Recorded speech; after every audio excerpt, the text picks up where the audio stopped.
ইদানিং বউ ঘন ঘন বাপের বাড়ি যাচ্ছে। আমি বাদে বাড়ির কারোর ব্যাপারটা পছন্দ হচ্ছে না। মা বাবা ভাই বোন সহ আশেপাশের সকলের ধারণা আমার বউ পরকীয়া করছে। তবে আমি খুব খুশি। বউ বাড়িতে থাকলে সারাক্ষণ খিটখিট করতে থাকে। অফিসে দেরি হয়ে গেলে, কত রাত হয়ে গেছে এখনো খেতে এলে না, কত কি। মাঝে মধ্যে দুই একজন এসে এটাও বলে তারা নাকি আমার বউকে কোন ছেলের সাথে অন্তরঙ্গ হয়ে রাস্তা দিয়ে চলাচল করতে দেখেছে। এই তো সেই দিন পাশের বাড়ির শিউলি ভাবি দৌড়ে এসে আমাকে জানালো সে নাকি আমার বউকে কোন ছেলের সাথে দোকানে বসে চা খেতে দেখেছে।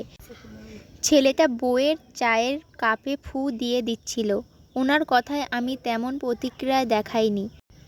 লোকেরা নিজের কোনো কাজ নেই, এদের কথায় কান দিতে নেই। শিউলি ভাবি নিজের মতো কী সব বিড়বিড় করতে করতে চলে গেলেন। পরের পার্টটি শুনতে হলে আমাদের চ্যানেলটি লাইক কমেন্ট শেয়ার করে দিন।